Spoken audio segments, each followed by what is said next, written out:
Paxton Music and Life, welcome to my channel. For all those that are not subscribed to my channel, make sure you hit subscribe, make sure you hit like, and also make sure you hit that bell to get the notifications for all my latest videos. Welcome back, you guys, to the Stone Paxton Music and Life podcast, The Couch. I'm here in my recording studio. I'm not sitting on the couch. But the topic of this video is, are great writers and arrangers now in the past? Are great writer and arrangers far gone and few between? Are there still great writers and arrangers, and is there still great writing? In my analogy of where records are now as far as the writing and the arrangement of music, lyrical production, lyrical vocal production, vocal arrangements and cadences. You know, it seems to me that the last 10 years, I listened to a lot of R&B records. I listened to a lot of hip hop records, and I've noticed that there's a lot of writing that's kind of turned into lazy writing. There's a lot of writing that has turned into ABC writing. And what I mean by ABC writing is just me saying that people are not quite taking their time to write records. They're just kind of just saying whatever or trying to rhyme. Like me, I've never been a person to focus on rhyming lyrics. I focus on the message, not so much focusing on because a lot of guys or females who write poetry figure that since they write poetry means that they can write songs. Totally different style of writing. Poetry is poetry. Writing a song is writing a song. So you can take lyrics from poetry and actually implement those in a song, but it has to be structured properly, because a song doesn't always necessarily have to rhyme, but the story should always make sense. Always makes sense. If you listen to some of the greatest records that were written in the last, let's say the last 40 years, 50 years, they always had a great story to them. Nowadays, most of the records are predictable. You can hear them on the radio, and you can actually predict what they're going to say. So I used to play this game, right? I used to play this game where I would sit back and I would try to figure out what the next lyric was going to be. I used to sit back and try to figure out what the person was going to say on the next words. That right there would tell me how much energy that writer put into writing their song. Because if I could predict, and you got to think about it, it's like us having a conversation. If you can predict the next thing I'm going to say, then there's no need for you to listen to me, right? There's no need for you to listen to me. If you can predict what I am going to say next, then you're going to flip through this channel and go somewhere else, right? Because it's kind of sort of like reading my mind. Well, writing songs should not be predictable. Writing lyrics and sharing your lyrical story to someone, they should never be able to know what you're going to say next. They shouldn't be able to know based on the word that you're going to say. Like, I'm pretty good. I can actually listen to a song and you can sit next to me and I can tell you what they're going to say next. That's how long I've been writing songs, right? That's easy. Whenever I've been able to do that, I know as a writer that this person has taken the easy way out of writing. They're just trying to get the song done. Why do I think that there has been a shift in writing in the music industry? Writing and arranging, because even arrangements, I hear some songs have great lyrics and the arrangements suck, right? Or the arrangements are just kind of not really powerful, or they're just kind of like, it's okay, right? Or maybe they lose me towards the chorus because the lyrics are good, but the cadence is just kind of like, you feel what I'm saying? Because a cadence can make or break your song. A lyric can make or break your song. So I think within the last 10 or 15, 20 years for sure, good 15, that things have shifted into people being lazy, writers being lazy as writers, and not really challenging themselves to push harder to create great music. They're not studying the greats from the past, right? They're not studying the greats from the past. They're not pulling up these old records going, let me see what motivated them to write. Let me feel and see if I could feel what mood they were in when they were writing. Let me see if I can get the essence of what stories they're writing through this whole album, right? The thing is your story is your story. Nobody should ever be able to predict your story as a writer because it's your life.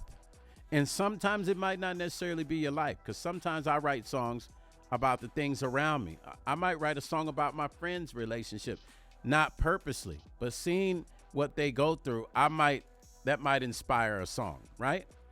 That's organic, right? And it's coming from an honest place. So when you're writing from an honest place and it's organic, it's going to be real. You're not going to be able to really predict what a person's going to say. That is a sign of a lazy writer. Also, another issue I feel like that plagues the artist community as writers is maturity. I think, and I know for sure that it lacks an element of that. I was talking to a gentleman on Facebook, one of my friends, and he said some stuff that really sparked me to think. He said, it's about a maturity thing. And he's right. Writing songs, what the old school songs had that the songs now don't have is a level of maturity in the writing. Thus, the reason most of the greatest writers are older. If you look up all the people writing for a lot of the younger generation that have really great written records are older people writing the records. But a lot of times if you hear mediocre written records, it's usually the younger artists writing it because they have not experienced enough to be able to write you that sort of quality of matureness. So to really write a great record, you have to have a level of, there should definitely be a level of maturity.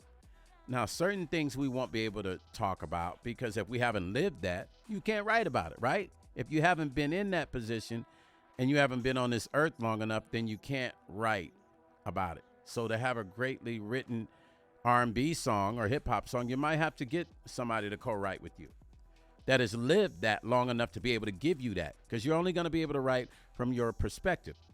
So when he said to me, Stone, it's about a matureness thing. I said, man, you know what? I had never really thought about that. I was like, he's right. It's about a matureness thing. Writing is truly about a level of matureness because that allows you to write. So maybe this is the reason why everything we hear now in hip hop and even some R&B is just like, especially the hip hop, the writing just don't even make sense anymore. Some of the things they talk about don't even make sense. They could definitely use some co-writers. That's a fact. You have to be able to not only touch people's inner spirit, but you have to be able to share a message that's going to touch forever, not just for that moment for the sake of, you getting attention. You feel like you're writing something that you feel is going to be the song or the lyric that's going to get you that attention. It's going to be that one, right? But as a writer, we're responsible. We're responsible to give people something that makes sense. We're responsible because the gift of music and lyric comes from up above. So this is why, you hear people listening to lyrics and going out doing crazy stuff, because the power of music, the power of suggestion, right, through lyrical content is very, very magical and very powerful. So you got to remember, if I approach a song, like when I approach my records, here's the thing. When I approach my records, this is how I approach my records. I won't rush any song if I don't feel like I feel the lyric. If I don't feel like I'm feeling inspired to write, I won't force it. Because when you force it, you can actually create something that's horrible. So what I do is I allow the music to take me where it should take me. And if I have to sit on that song for a day or two, I will. Because I want to make sure that I write something that's going to hit spiritually inside of me, and that's going to send a message on the other end of that speaker to the younger generation or to my OGs. I want my music to be timeless. So in order for my music to be timeless and to stay timeless is I have to dig deep and write content that's going to change people's lives through the story, through life's story. This is why you see a lot of artists sampling a lot of old school records and then trying to write around it, taking the topic of that chorus or whatever that person was talking about, sample it, and it inspires them to write.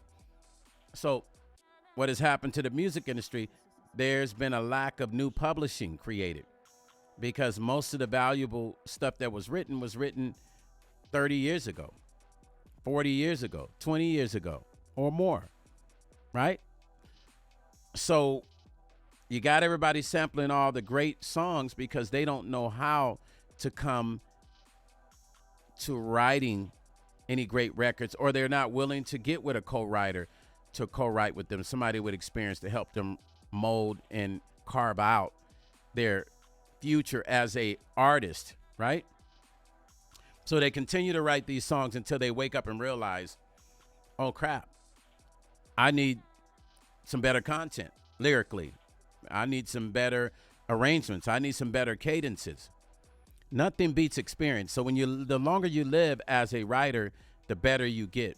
The more experiences you have as a writer, the better you get. Or if you're very good at English and you're good at wordplay, you could be a great writer because you could look at somebody and learn them and write their story. So there are cases where some people might be younger and they're great writers, but that's kind of rare and few and far between. Most younger people can only write about their experience and what they've been through. And that's why now you see 15, 16 writers on the song, because those are usually younger writers and they're all trying to put their ideas together to create these songs that only took one or two writers to create. You know what I mean? So that is something that has happened within the writers community for years. And it's kind of like now, it's kind of like, okay, how do you get back to the Motown? How do you get back to, the era of all those classic records that was written, like Stax Records and all these classic, groups, R&B groups or rock bands that are writing great records? How do you get back to that time period? This is why they're having writers camps, to inspire writers to be better writers. This is why they're doing, like, I know in New York, I know a good friend of mine who's a great writer and arranger, Rufus Black. They do these writer camps. And, you're putting all these writers in one place, and they're sitting and they're listening to the songs, and they're critiquing lyrically, and they're showing these writers how to be better writers. They're showing these writers how to get better at writing records. There's only one way to get better, and that is, first of all, you live longer, so you have more experiences, right? And to get with other writers and arrangers who are good at what they do, and it helps you get better, and it helps you understand the structure of writing. This is for the up-and-coming writers.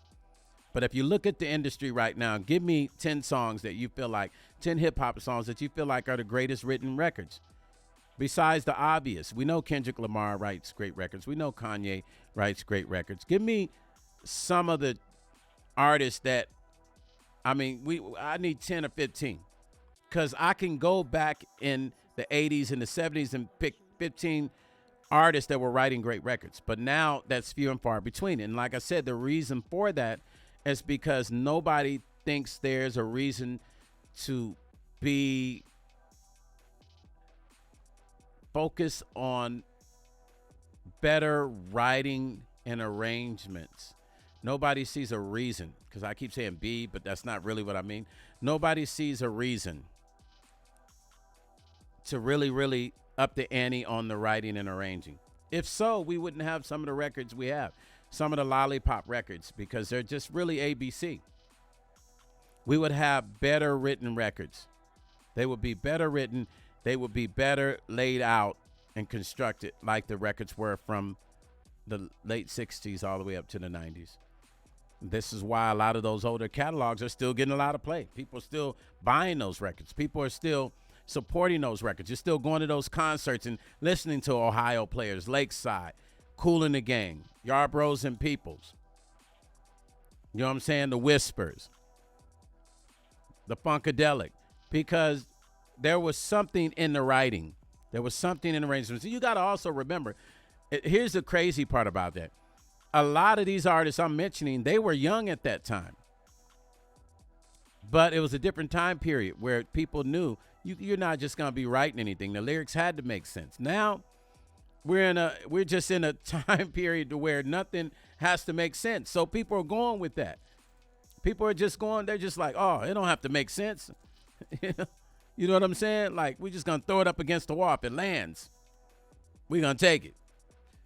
You see what I'm saying? They talking about perks and, you know, and lean. And it's like, when did that become great writing? I understand artists that write things like that probably feel like they're writing from what they're going through. But is that really inspiring? Is that really going to help uplift somebody? Is that a real good story to even want to tell? I mean, you can't perform that in Vegas at 50. Who's going to book you? That's another thing. When you're an artist and you're writing, think about your futures. Think about the value. Think about the value of what you're writing and how that's going to be conceived through somebody's ear. And think about how it's going to be received from somebody. Somebody could get inspired by you and get an idea, conceive an idea from listening to something you created. Are they going to be able to receive that 50 years from now and go, well, I can go see that rap group play Vegas. I'll go listen to the song that says lean and perk, take the perk and, you know, drink some lean. Are you going to be able to play that in Vegas? Can you see them performing that in Vegas? So this does have a structured dynamic that affects you down the road. And you just have to see it for what it is. You just have to see it for what it is. Because honestly, I don't see the future getting any better with lyrical content unless artists work on changing that now, especially in the urban sector. If that's not changed during this period of time, I just don't see it being any better down the road. And I don't really see there any value in the publishing, which is how you survive as an artist. So if you're trying to create value in your publishing, that starts with this. And that starts with the sound of the music as well, the lyrics and music. Or there is no value in it in the future. So you have to think about sometimes as the artist up and coming, if you're not a great writer, because I've met independent artists who want to write their stuff, and I listen to it and I go, and I'm like, okay, man, how do I tell them this is just like, how do I tell them, yeah, man, I don't think so, man. Yeah, I don't know. How do I tell them that? How do I say I don't know if this is going to work without hurting somebody's feeling? So what I do with artists, they ask me, what do you think? And I say, yeah, well, you still got a little bit more time to go on really spend some more years at learning, writing, and arranging, because every song you write sounds the same. That's another thing. Signs of a beginning writer is everything will sound the same. Like all the cadences will all sound the same when a person is just starting off writing. So if I hear something, I go, yeah, is that how you want it to go? Is that what you're looking to do? Is are you set on that arrangement? Are you set on those lyrics? Yeah, that's what I want to talk about. I'm like, okay. Sometimes I let it go. Sometimes I will say something, which sometimes can turn into a disagreement because they're thinking I'm changing their art, or they think that I am hating on them, when in reality, I'm not. I'm just basically giving them advice about how they can really operate this and get the most out of their future and get better at the same time. So, why do I think that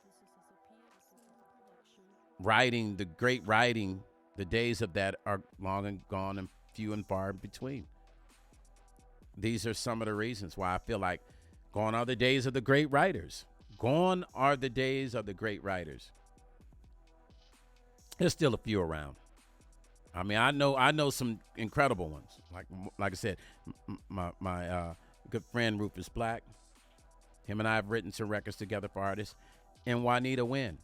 And you can look these writers up. Great, Grammy nominated, incredible writers. Write some of the most amazing stuff. Now, I can give credit to myself too, because I am a great writer, but I like praising other people.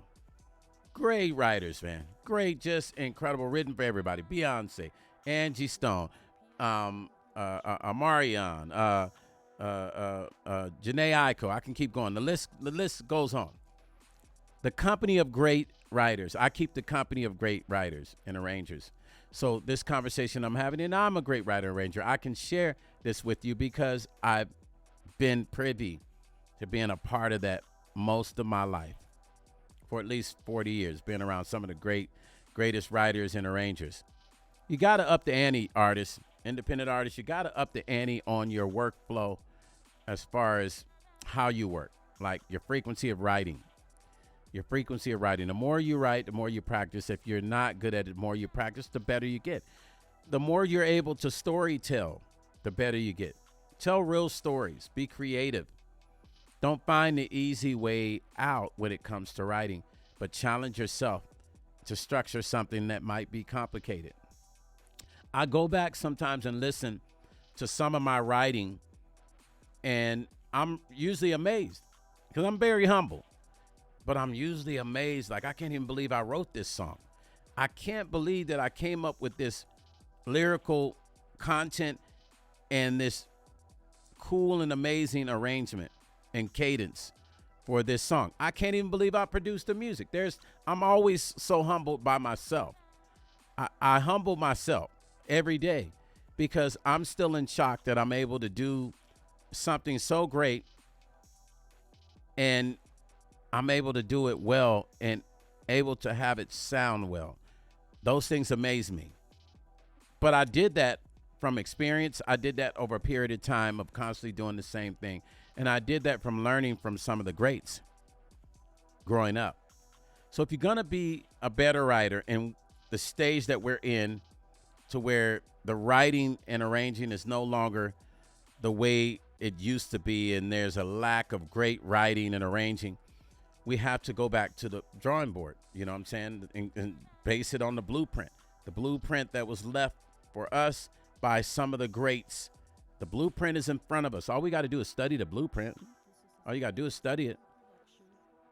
You know, it's right there. We can pull up the old school songs and listen. We have the blueprint. We have the blueprint to become better writers. If we so believe, if we so desire, and if we put in the energy it takes to be a better writer. If we really learn how to dissect our stories of our own lives in a good way. The positive stories, you could share the negative stories. There's even a way to share a negative story and make it be positive.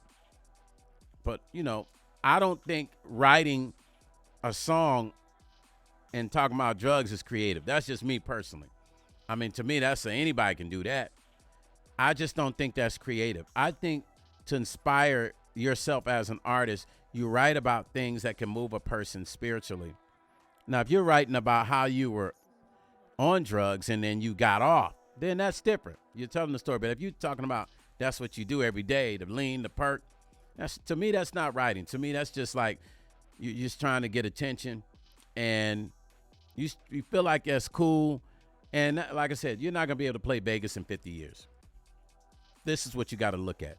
The longevity of the publishing as a writer, the longevity of your career as a great writer and if people are going to want to go back and reproduce that song.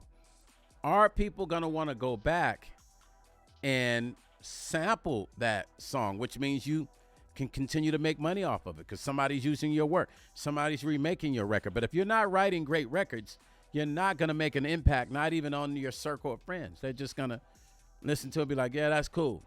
But if you really want to make an impact for your own life and your career in the music industry, it definitely starts with the writing and the arrangement and the cadences and, of course, the obvious, the music production. But right now we're talking about the writing. You got to dig deep, you guys. Stop being lazy to write. Like I said, if I can predict your song, then that's a telltale. If I can predict your song, no good. I don't need to be able to predict your song. I need to be able to listen to it and enjoy it and hear the story, not predict it and be like, oh, my God, he's about to say hello. She's about to say hello in the next. Okay, they're going to say hi. Oh, no, right there they're going to say, if I fell in love with you, then I would be. Oh, and then right there they're going to say, I've been playing that game for years. I sit in the car and I listen to people's records and I see if I can predict what they're going to say. Most of the records that come out now, I can predict what they're going to say next, man. And it's very uninspiring as far as a listener. It makes me not even want to listen to it. It just makes me not even want to listen to it. I'm like, I don't even want to listen to this because I already know what they're going to say. So it just makes you want to turn the music off. And it's uninspiring as a listener who loves to listen to great written songs. So I say, as a writer, dig deep, because it's almost like a state of emergency with great writing. We're in a state of an emergency with writing. Great writing is missing, and we're lacking great writing because nobody studies the art of writing. Nobody studies the art of themselves. We have to get back to that, you guys. As an independent artist, my young cats and my OGs already know this because we grew up at a time when all the writing was just, all the songs are incredible. But if you're going to continue to make history, the only way you're going to make it is through writing great music. Let me correct myself. Sorry. The only way you're going to be able to make a mark in this business is writing great songs. Lyrical content, not the music, because some artists will confuse lyrics with music. You ask them, oh, what do you do? Oh, I write music. And I'll say, oh, yeah, you produce? No, I write lyrics. So the only way to write great lyrics, I'm not going to call it music because it's lyrics. The only way to write great lyrics is to push yourself and study the art form of writing. Study yourself as well. Study your stories and learn how to structure your stories into a better story. You know what I mean? So that you are creating something that makes a listener want to continue to listen to you. That's my opinion, and I'm sticking with you guys. That's where I feel like it's lacking and why I feel like gone are the days of great writers, because it's obvious. Listen to some of the songs that are out, the hip-hop stuff, and some, not all R&B, because it's actually gotten better on the R&B side, but the hip-hop side is people ain't writing. It's like nothing great to make you want to go. It's only there's a select few hip-hop artists that are writing great lyrical content. Stone Paxton Music and Life, the podcast, the couch. Listen, make sure you guys like, subscribe, and share my videos. Also, artists looking for music distribution, click the link on at the bottom for Brand Artist Coalition Music Distribution. Also, for all my musicians who want to collab, go to Session Wire. Make sure you join Session Wire and collab with your favorite musician, man. You know, collab with me. Who knows? Join Session Wire. Distribute your music through Brand Artist Coalition, and I'll catch you on the next video. And by the way, go check out that live with myself and EA Ski. He interviewed me, my brother EA Ski. We had a great conversation. Go to EA Ski's channel and check out that live that him and I did. Okay, catch you on the next video. Peace and love, and I'm out.